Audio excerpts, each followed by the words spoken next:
Hello दोस्तों, मेरा नाम अभिषेक है और आपके अपने यूट्यूब चैनल अभिषेक स्टडी ऑफिशियल में आपका स्वागत है। दोस्तों, आज मैं आप लोगों को प्रश्नावली 1.2 के सभी प्रश्नों को हल करना सिखाऊंगा। तो चलिए दोस्तों, आज का टॉपिक स्टार्ट करते हैं। प्रश्नावली 1.2 का पहला क्वेश्चन हमारे पास है, नीचे दिए गए कथन सत्य हैं या असत्य, कारण के साथ अपने उत्तर दीजिए। इसमें पहला पॉइंट हमारे पास है, प्रत्येक अपरिमेय संख्या एक वास्तविक संख्या होती है। दोस्तों, अपरिमेय संख्या के बारे में हम लोग पढ़ चुके हैं, वास्तविक संख्या के बारे में हम लोग पढ़ चुके हैं। अपरिमेय संख्या क्या होता है? जिन्हें p/q के रूप में लिखा नहीं जा सकता है उन्हें अपरिमेय संख्या कहते हैं। और वास्तविक संख्या किसे कहते हैं? परिमेय तथा अपरिमेय संख्याओं के सम्मिलित रूप या फिर संग्रह को वास्तविक संख्या कहते हैं। इस हिसाब से ये कथन क्या है? सत्य है। इसका कारण हम लोग लिखेंगे क्योंकि वास्तविक संख्याओं में अपरिमेय संख्याएं भी होती हैं। और दूसरा पॉइंट हमारे पास है, संख्या रेखा का प्रत्येक बिंदु √m के रूप का होता है जहां m एक प्राकृतिक संख्या है। दोस्तों, ये कथन क्या है? असत्य है। इसका कारण हम लोग लिखेंगे, संख्या रेखा पर दोनों ऋणात्मक एवं धनात्मक संख्याएं होती हैं, परंतु प्रत्येक बिंदु पर एक वर्गमूल संख्या हो यह संभव नहीं है। दोस्तों, m क्या है? एक वेरिएबल होता है। अगर हम लोग यहाँ पे कांस्टेंट वैल्यू रखते हैं तो पूरी तरीके से क्या होता है? एक वर्गमूल संख्या प्राप्त नहीं हो पाता है। इसलिए हम लोग ये कथन कहेंगे क्या है? असत्य है। तीसरा पॉइंट हमारे पास है, प्रत्येक वास्तविक संख्या एक अपरिमेय संख्या होती है। दोस्तों, वास्तविक संख्या के बारे में हम लोग पढ़ चुके हैं, अपरिमेय संख्या के बारे में हम लोग पढ़ चुके हैं। ये कथन क्या है? असत्य है। इसका कारण हम लोग लिखेंगे क्योंकि वास्तविक संख्याओं के समूह में परिमेय संख्याएं एवं अपरिमेय संख्याएं दोनों होती हैं, केवल अपरिमेय संख्याएं नहीं होती हैं। ठीक है दोस्तों, तो चलिए हम लोग दूसरे क्वेश्चन की तरफ चलते हैं। क्वेश्चन नंबर दूसरा हमारे पास है, क्या सभी धनात्मक पूर्णांक के वर्गमूल अपरिमेय होते हैं? यदि नहीं तो एक ऐसी संख्या के वर्गमूल का उदाहरण दीजिए जो एक परिमेय संख्या है। दोस्तों, इस टाइप के क्वेश्चन को जब हम लोग सॉल्यूशन करते हैं तो हम लोग लिखेंगे, सभी धनात्मक पूर्णांक के वर्गमूल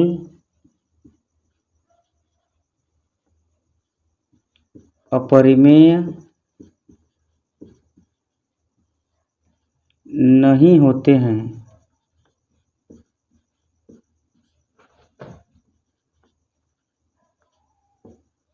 हम धनात्मक पूर्णांक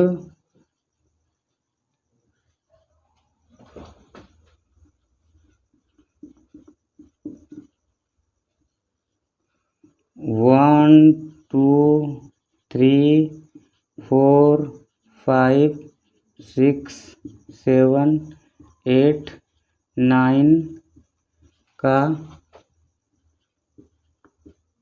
उदाहरण लेते हैं।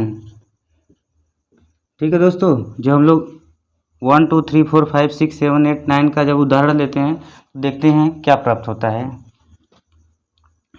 अतः 1 का वर्गमूल क्या होगा? दोस्तों, 1 का वर्गमूल क्या होगा? 1 ही होगा। तो इसलिए ये क्या है? परिमेय संख्या है। तो हम लोग लिखेंगे परिमेय। इसी तरीके से 2 का वर्गमूल क्या होगा? √2 ही होगा। ये क्या है दोस्तों? यह एक अपरिमेय संख्या है। तो हम लोग लिखेंगे अपरिमेय। इसी तरीके से 3 का वर्गमूल क्या होगा? √3 ही होगा। ये क्या है? यह भी अपरिमेय संख्या है, अपरिमेय। इसी तरीके से दोस्तों हम लोग क्या करेंगे, 4 का जब वर्गमूल निकालेंगे तो क्या होगा? दोस्तों, 4 को हम लोग फैक्टर करेंगे तो यह क्या हो जाएगा? 2 × 2 हो जाएगा। जब अंडर रूट में 2 बार होता है तो एक क्या होता है? बाहर निकल जाता है, तो ये क्या हो जाएगा? 2 हो जाएगा। ठीक है, तो दोस्तों 2 क्या है? एक परिमेय संख्या है। तो हम लोग लिख लेते हैं परिमेय। ठीक है, इसी तरीके से क्या करते हैं, 5 का वर्गमूल निकालते हैं तो 5 का क्या होगा, √5 ही होगा। ये क्या है दोस्तों, एक अपरिमेय संख्या हम लोग लिखेंगे, अपरिमेय। इसी तरीके से हम लोग क्या करते हैं, 6 का वर्गमूल निकालते हैं तो 6 का क्या होगा दोस्तों, √6 ही होगा। ये क्या है, यह भी एक अपरिमेय है, हम लोग लिखेंगे अपरिमेय। ठीक है दोस्तों। इसी तरीके से हम लोग यहाँ पे 7 का निकालते हैं वर्गमूल। तो दोस्तों 7 का वर्गमूल क्या होगा, √7 ही होगा। √7 क्या है, एक अपरिमेय है, तो हम लोग लिखेंगे अपरिमेय। ठीक है दोस्तों। इसी तरीके से हम लोग जब 8 का निकालेंगे तो 8 का क्या होगा दोस्तों, √8 ही होगा। ये क्या है दोस्तों, ये भी एक क्या है, अपरिमेय है, तो हम लोग लिखेंगे अपरिमेय। इसी तरीके से दोस्तों हम लोग 9 का निकालते हैं वर्गमूल। तो दोस्तों 9 का जब हम लोग वर्गमूल निकालते हैं तो 3 × 3 अंडर में 2 बार हो जाएगा। 3 3 के 9 होता है, तो जो अंडर में 2 बार होता है तो एक बार क्या होता है, बाहर निकल जाता है, तो ये क्या हो जाएगा, 3 हो जाएगा। तो दोस्तों ये 3 क्या है, परिमेय है। ठीक है दोस्तों।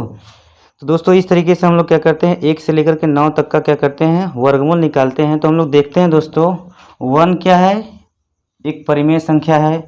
इसी तरीके से हमारे पास 4 क्या है, 4 का जब हम लोग वर्गमूल निकालेंगे तो 2 आया है, 2 क्या है, एक परिमेय संख्या है।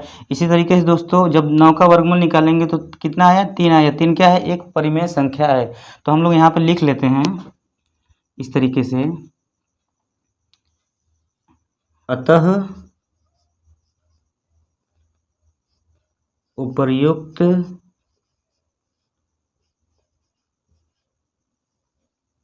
उदाहरण में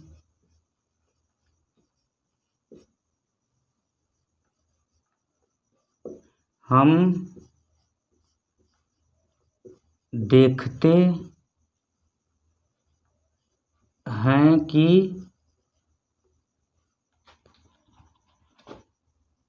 एक 4 9 का वर्गमूल क्रमशः 1 2 और 3 है, जो एक परिमेय संख्या है। इस तरीके से दोस्तों हम लोग क्वेश्चन को सॉल्व करेंगे। तो चलिए दोस्तों अगले क्वेश्चन की तरफ चलते हैं। क्वेश्चन नंबर 3 हमारे पास है, दिखाइए कि संख्या रेखा पर √5 को किस प्रकार निरूपित किया जा सकता है। दोस्तों इसके पहले हम लोग √2 और √3 को संख्या रेखा पर निरूपित करना सीख चुके हैं, जिसके लिए हम लोगों ने ये फिगर बनाया था। और इस तरीके से हम लोग क्या किए थे, OB बराबर √2 निकाले थे और OC बराबर √3 निकाले थे। यहाँ पे देखिए OB बराबर √2 है, यहाँ पे OC बराबर क्या है, √3 है।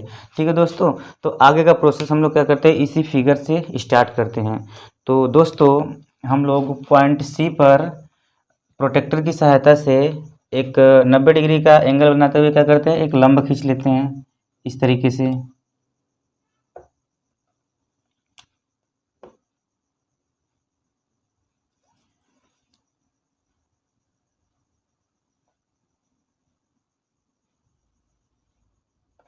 ठीक है दोस्तों, इस तरीके से आप लोग भी क्या करेंगे, एक लंब खींच लेंगे। यहाँ से यहाँ तक का डिस्टेंस क्या होना चाहिए, ये भी क्या होना चाहिए, 1 इकाई होना चाहिए। आप लोग 1 इकाई इस तरीके से लिख लीजिएगा। ये C हो गया। इस पॉइंट को हम लोग मान लेते हैं क्या, इस पॉइंट को हम लोग D मान लेते हैं। ठीक है दोस्तों। इसके बाद दोस्तों हम लोग क्या करते हैं, D को O से क्या करते हैं, मिला देते हैं। स्केल की सहायता से आप लोग भी मिला लीजिएगा। इस तरीके से दोस्तों हम लोग क्या करते हैं, D को O से मिला लेते हैं। यहाँ पे देखिए दोस्तों, यहाँ पे क्या होता है, एक 90 डिग्री का एंगल बन जाता है। ठीक है, तो इसके बारे में हम लोग क्या करते हैं, इस तरीके से लिख लेते हैं। तो हम लोग यहाँ पे लिखेंगे, इतना लिखने के बाद दोस्तों यहाँ पे लिखेंगे। ठीक है, यहाँ पे लिखेंगे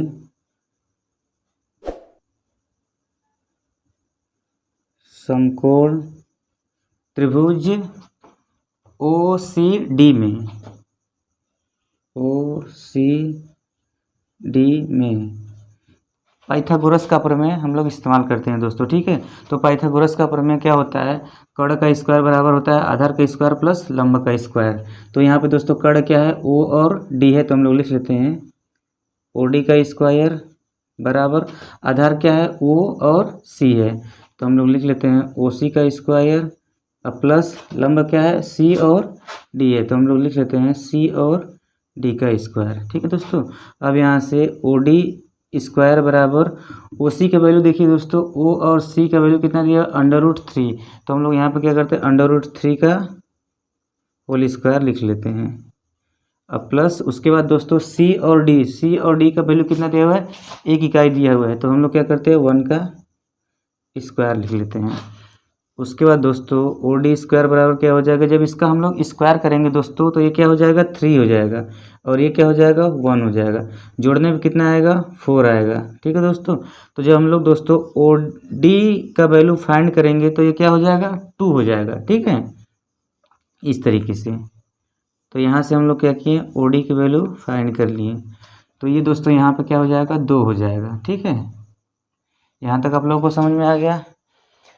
तो उसके बाद दोस्तों फिर हम लोग क्या करते हैं, पॉइंट D पर 90 डिग्री का एंगल बनाते हुए एक लंब खींचते हैं। ठीक है, प्रोटेक्टर की सहायता से आप लोग भी इस तरीके से O और D को आधार मानकर क्या करते हैं, एक 90 डिग्री का एंगल बनाते हुए एक लंब खींच लेते हैं इस तरीके से।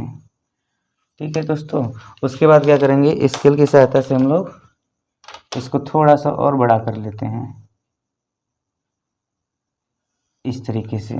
तो दोस्तों यहाँ से यहाँ तक की दूरी क्या होगी, 1 इकाई होगी। ठीक है, आप लोग 1 इकाई मान लीजिए, ये क्या है D है, तो इसको मान लीजिए E हो जाएगा। ठीक है, उसके बाद दोस्तों E को O से क्या करते हैं, मिला लेते हैं, स्केल की सहायता से हम लोग मिला लेते हैं। आप लोग भी स्केल की सहायता से मिला लीजिएगा इस तरीके से। ठीक है दोस्तों, उसके बाद ये देखिए एंगल क्या हो गया, 90 डिग्री का हो गया। ठीक है, अब दोस्तों हम यहाँ पर लिख लेते हैं क्या, समकोण त्रिभुज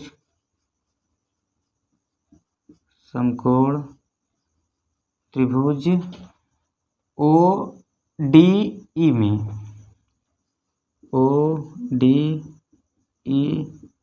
में, क्या करते हैं दोस्तों, हम लोग पाइथागोरस का प्रमेय इसमें लगाते हैं। तो क्या होता है, OE का स्क्वायर बराबर क्या हो जाएगा, OE का स्क्वायर बराबर ये हो जाएगा OD का स्क्वायर प्लस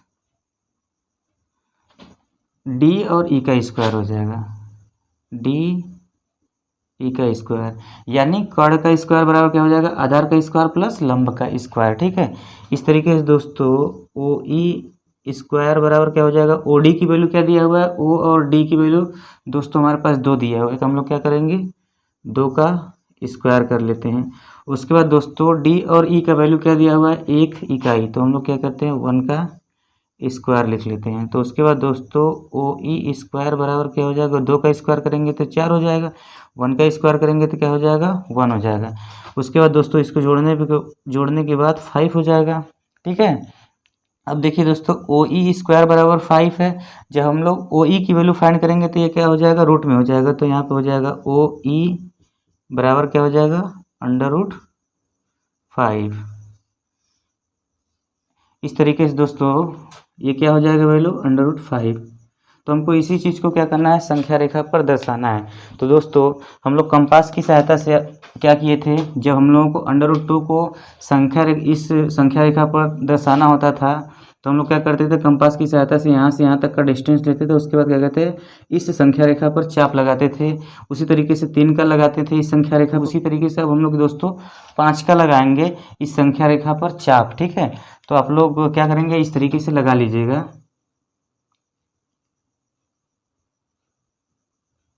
ठीक है दोस्तों,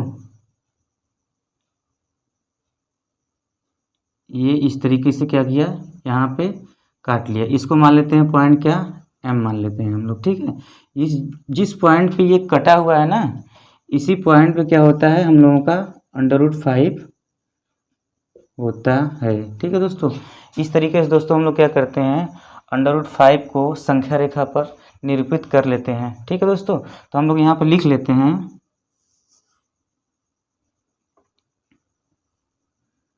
अतः OE बराबर √5 दूरी लेकर संख्या रेखा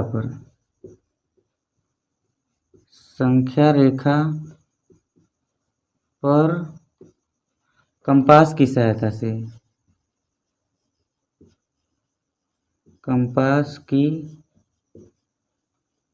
सहायता से एक चाप लगाया,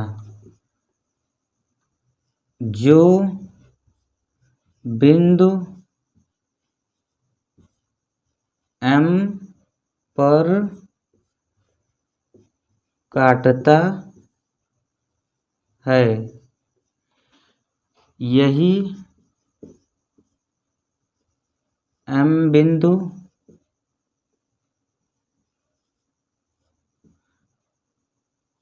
√5 को संख्या रेखा पर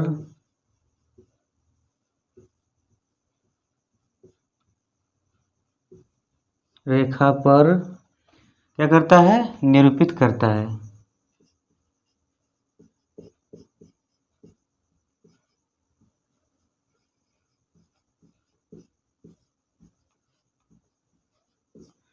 ठीक है दोस्तों, इस तरीके से दोस्तों हम लोग क्या करेंगे, √5 को संख्या रेखा पर निरूपित कर लेंगे।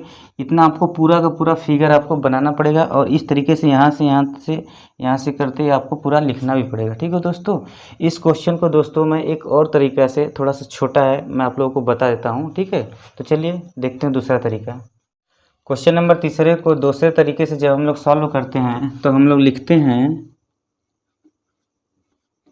हम जानते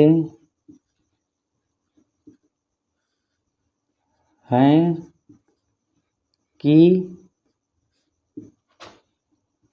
5 = 4 + 1। ठीक है दोस्तों, 5 को हम लोग क्या लिख सकते हैं, 4 + 1 लिख सकते हैं, क्योंकि 4 + 1 = 5 होगा। अभी इसके बाद √5 का होल स्क्वायर बराबर 2 का स्क्वायर प्लस 1 का स्क्वायर लिख सकते हैं, बिल्कुल लिख सकते हैं दोस्तों, क्योंकि √5 का स्क्वायर करेंगे तो क्या आएगा, 5 आएगा, 2 का स्क्वायर करेंगे तो क्या आएगा, 4 आएगा, 1 का स्क्वायर करेंगे तो 1 ही आएगा। अब दोस्तों हम लोग पाइथागोरस प्रमेय के बारे में जानते हैं।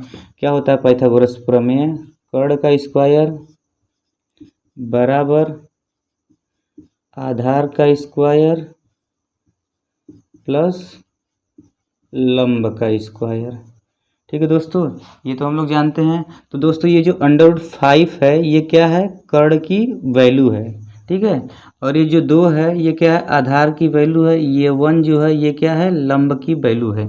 यहाँ से दोस्तों हम लोग क्या करते हैं, इस संख्या रेखा पर ये वैल्यू क्या करते हैं, लिख लेते हैं। तो दोस्तों आधार क्या है, 2। ठीक है, 2 इकाई मान लेते हैं।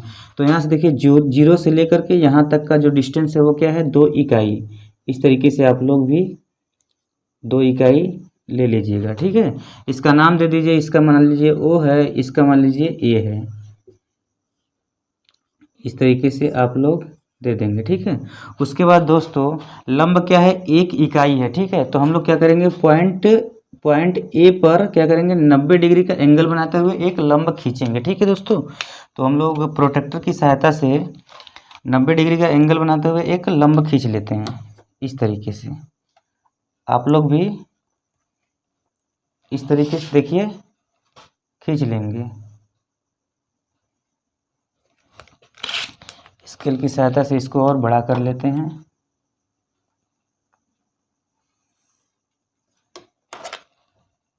इस तरीके से दोस्तों क्या हो जाएगा, ये हमने लंब खींच लिया, इसकी जो डिस्टेंस है कितना है, 1 इकाई है। तो हम लोग क्या करते हैं, 1 इकाई इसको लिख लेते हैं इस तरीके से। इसका नाम देते हैं क्या, यहाँ पे जो पॉइंट है इसको बी दे देते हैं। ठीक है दोस्तों। अब दोस्तों हम लोग क्या करते हैं, बिंदु बी को ओ से क्या करते हैं, स्केल की सहायता से मिला लेते हैं। आप लोग भी क्या करेंगे, स्केल की सहायता से इस तरीके से मिला लेंगे। ये देखिए दोस्तों, ठीक है, ये हमारा एंगल क्या हो जाएगा, 90 डिग्री का हो जाएगा। ठीक है। अब दोस्तों हम लोग क्या करेंगे, इस त्रिभुज में पाइथागोरस प्रमेय लगाएंगे। तो हम लोग यहाँ पे लिखेंगे, अतः समकोण त्रिभुज ओ ए बी में, ओ ए बी में पाइथागोरस प्रमेय से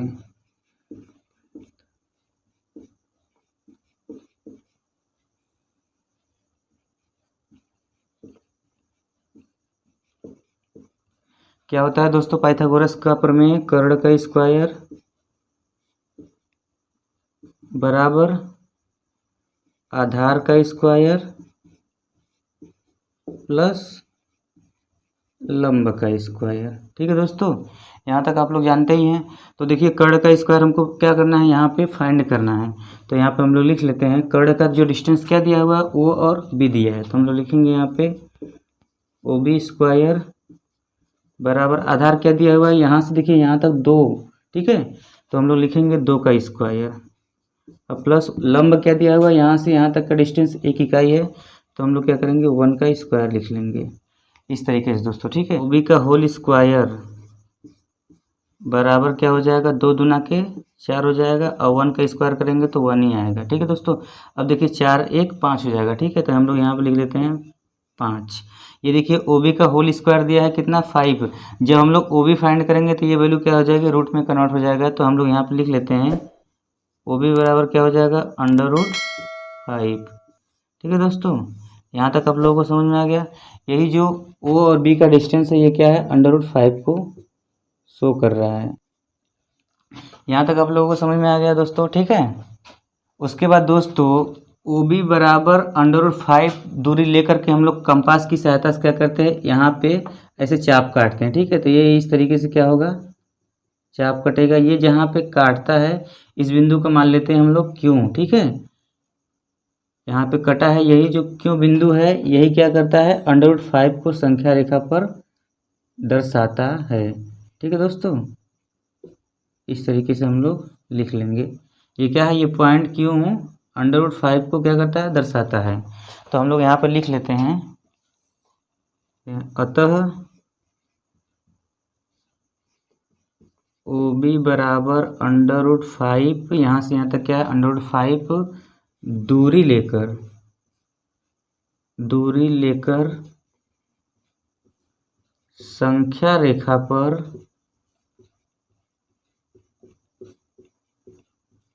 पर कंपास की सहायता से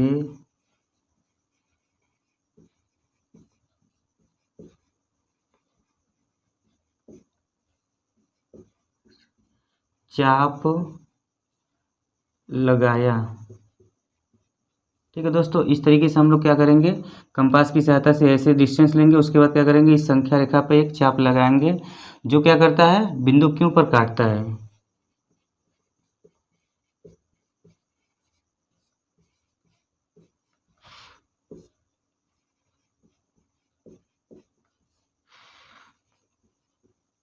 काटता है। ठीक है दोस्तों, यहाँ तक आप लोगों को समझ में आ गया। तो हम लोग यहाँ पे लिखेंगे, अतः यही बिंदु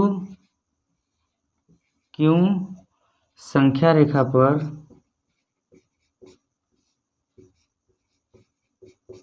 √5 को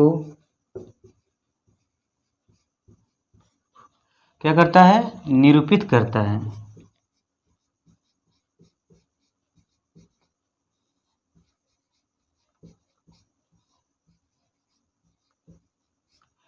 ठीक है दोस्तों, इस तरीके से दोस्तों हम लोग दूसरा तरीका से जो है कि थोड़ा सा छोटा हो गया है, हम लोग क्या करते हैं, सॉल्व कर लेते हैं। ठीक है दोस्तों, तो चलिए हम लोग अगले क्वेश्चन की तरफ चलते हैं।